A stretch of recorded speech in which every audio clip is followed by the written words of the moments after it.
મિત્રો આ વિડીયો જે તમને દેખાય ને આ વિડીયો 8-9 મહિના અગાઉનો જૂનો છે અને તે દિવસે મેં ગયા ઉનાળે મારી જ વાડીમાં મારી મગફળી વાવતા ટાણે મેં વિડીયો બનાવીને યુટ્યુબમાં મૂકેલો હતો અને એમાં 5000થી વધારે લાઈકો મળી હતી એટલે આટલા લોકોએ માણસે શેર કર્યો હતો ને લાખોમાં તો એના વ્યૂ હતા ને બધાને ગમ્યો હતો આ વિડીયો। પણ આમાં જો મેં આ વિડીયો બનાવતી વખતે ઈંડા તારૈયા ન હોત ને ઈંડા ઉપર ટ્રેક્ટર ચડાવી દીધું હોત તો લોકો કઈ રીતે આ વિડીયો જોવે અને મને શું કે બધા લોકો। હવે એવી જ રીતે મિત્રો ખાલી એક ઈંડા તારૈયા છે મારી જ વાડી છે અને મારી જ મગફળી હું વાવું છું ને ટ્રેક્ટરે હું જ હાંકું છું પણ મેં ત્યાં ટ્રેક્ટરનું હાથી અધેર ઉપાડી અને આ ઈંડા બચાવી લીધા છે ને અહીંયા કણે જે ખાલું પડ્યું ને એ મગફળી પાકી ત્યાં સુધી અહીંયા કણે ખાલું હતું એટલે લોકોએ આ બધાએ પસંદ કર્યો આ વિડીયો। હવે એ જ વસ્તુ તમે આમાં જોવો તમે આ વિડીયોમાં આ છે રાજકોટના જંગલેશ્વર વિસ્તારનો આ ડેમોલેશનનો વિડીયો। હવે મિત્રો આ બધું અવૈધ ગણે ને આમ ગણે તેમ ગણે એમ કરી અને જે ડેમોલેશનનું કામગીરી કરવામાં આવી આમાં 1500થી વધારે લોકોના ઘર પાડી દેવામાં આવ્યા એવા સમાચાર મેં સાંભળ્યા છે। પણ અહીંયા વિચાર મને એ આવે છે કે એક ખાલી મેં ટીટોડીના ઈંડા મેં ફોડવાની મારામાં જીગર નથી અને મારામાં હિંમત પણ નથી અને મેં બચાવી લીધા હતા તો પણ આ તો માણા થઈ અને માણાના ઘર તોડી નાખવામાં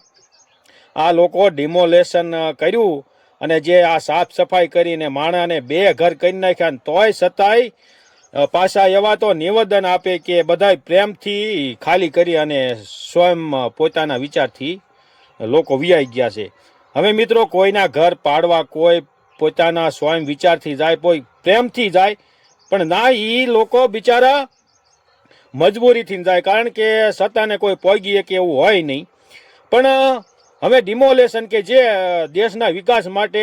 કંઈ કરવું પડે તો એમાં કંઈ ના નથી મારી કોઈ એમાં હું કોઈને વિરોધ નથી કરતો પણ મિત્રો એક માણા અને માણા થઈ અને એક માણસનું રહેઠાણ પોતાનું ઘર પાડી દેવામાં આવે ત્યારે એ માણસને કેટલી પીડા થાય અંદર એના મગજમાં એની આંતરડી એનો આત્મા કહેતો હોય છે મિત્રો। આ એક ઘણું બધું આપણને દુઃખ થાય પણ તો આ સરકારને આપણે ખાલી એટલું કહીએ કે ભલે તમે ડિમોલેશનના નામે અહીંયા અવૈધ હોય કે જે હોય તે હવે અવૈધ કરવાવાળા કોણ તો માણા જ ને અહીંયા જે મકાન સણવાવાળા માણા જ હતા કોઈ બીજું તો હતું નહીં તે બીજું કોણ અહીંયા કરાવે તો કાયદેસર કરી આપે કાયદેસર ન કરવું હોય તો કંઈક બીજે કાયદેસર કરીને પોતાને કોઈ લોકોને 2 ઘર ન કરાય અને એને મકાન સણી દેવાય આટલું તો કરાય ને કારણ કે આ દેશમાં દરેક જે જનતા છે એ દરેક પોતે પોતાનો હક અને પોતાના કામથી પોતાના ટેક્સ રૂપે ગમે રીતે દેશના વિકાસમાં હવનો ભાગ અને ફાળો છે જ। અને વળી પાછા તો આપણા હર્ષભાઈ સંઘવી જેવા તમે વિચાર કરો એવા માણા એમ કે આ વિસ્તારમાં કે આટલા કે આરોપી હતા ને આટલા કે ગુનાખોરીઓ હતા ને આટલા હતા તો એ વિસ્તારમાં મિત્રો એમાં કોઈ નોકરિયાત કે કોઈ દેશની સેવા માટે કે કોઈ આ સરકારની સેવા માટે કોઈ એમાં લોકો પેદા જ નહીં થયા હોય કોઈ બન્યા જ નહીં હોય ત્યાં આ લોકો એક આરોપીના લિસ્ટ સામે મૂકે। હકીકત મિત્રો આ એક આ કઈ રીતે આ ભાષણ આપવામાં નહીં ભલે આપણે કોઈ વિરોધ નથી કરતા ડેમોલેશનનો પણ એક માણા છે અને માણાનું ઘર તૂટ્યું છે મારું કહેવાનું એમ થાય કે એક માણાનું ઘર તૂટ્યું છે તો કોઈ માણાને કદાચ આશરો છીનવીએ કે સરકાર તો આશરો આપી પણ છે કે તો આશરો એ લોકોને આપી દેવો જોઈએ। એટલે મિત્રો આ એક લોકો જે રડે છે વિડીયોમાં આપણે જોઈ છીએ હવે એનો હાથમાં શું કહેતો હોય છે આ જોઈને બહુ દુઃખ લાગે। હવે કે હવે એમ અવૈધ રૂપે ને ગેરકાયદેસર રીતે 50 વરા તમે વિચાર કરો 50 વરા સુધન ચાલીને 50 વરા જૂના મકાન અને તોય પાછા ગેરકાયદેસર નીકળે આ એક જોવાની ખૂબી। હાલો હમણાં 2-3 વરાનું 12 મહિનાનું હોય તો આપણે સમજી કે હાલો એ ગેરકાયદેસર હોય પણ 50 વરાના મકાન પાડી દીધા ગેરકાયદેસર કરી અને તોય પાછા આપણા